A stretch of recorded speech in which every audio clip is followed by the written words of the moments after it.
Sleep and memory share a complex relationship. Here with why getting a good night's rest plays a vital role in memory retention is psychologist Dr. Dan Baughn. Dr. Baughn, it's always great to see you. You as well, Gail. Thanks again for having me back. Absolutely. So let's talk about the connection between a lack of sleep and good rest and your memory. Yes, absolutely. And these two concepts are really kind of, connected for a lot of us, right? Because we think about if we get good sleep, we can definitely, remember stuff a little bit better.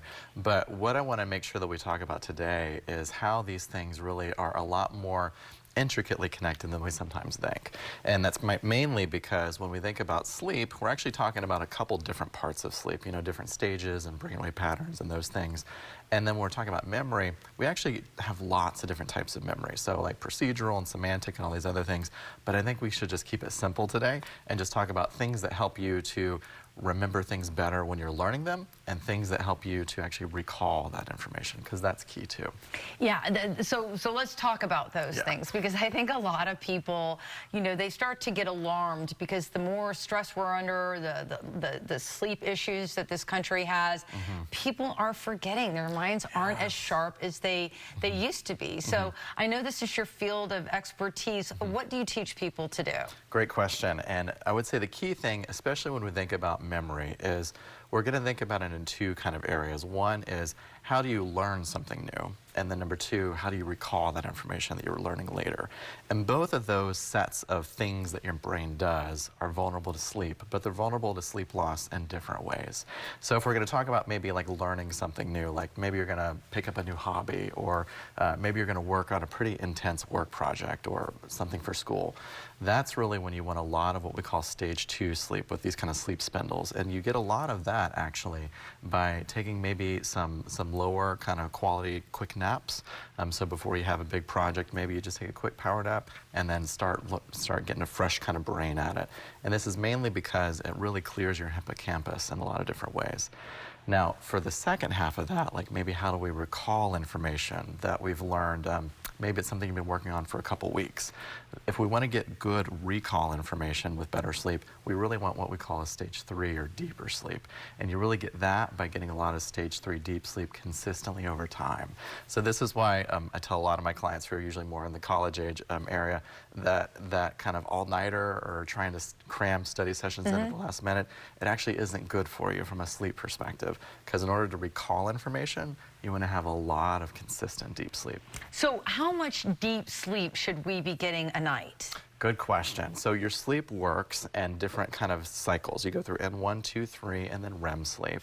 And you cycle through this multiple times. And so it's not necessarily a percentage that you want a lot of, but you want a lot of more uninterrupted blocks of that cycle. So I would say what we're really looking for is more sleep quality. And what I mean by that is having more blocks of time where you're less distracted by things, like maybe waking up in the middle of the night to use the restroom or tossing and turning, or those things. We want more blocks of time where you have that uninterrupted sleep. So you can go through that N1, 2, 3 and REM multiple times.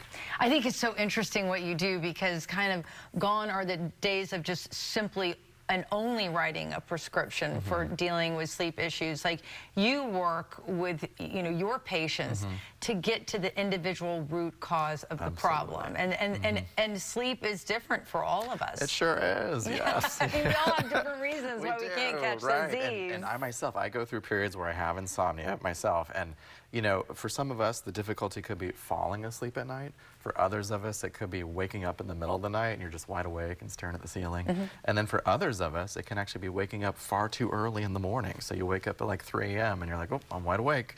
Might as well kind of start my day.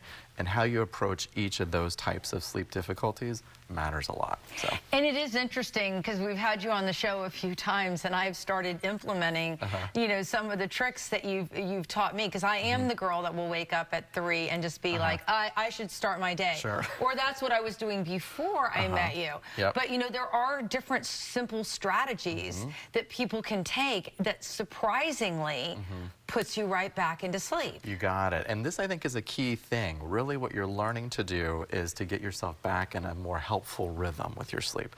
We can't fix it overnight, but what we can do is create the right environment for better sleep to happen.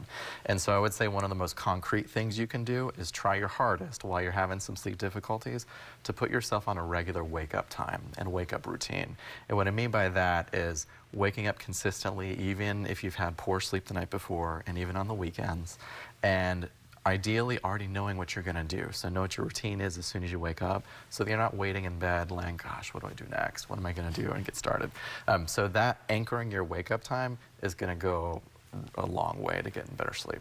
Even during the holidays? I would say even during the holidays. Yep, I know. It's a little challenging, but so. All right. Well, thank you so much for coming back on Bloom. I know there's a lot of folks like me that struggle with sleep, so it's always a relief when you're here, and I always get another extra nugget. Absolutely. All right. Thank you so much, Thanks, Dr. Gayle. Baughn.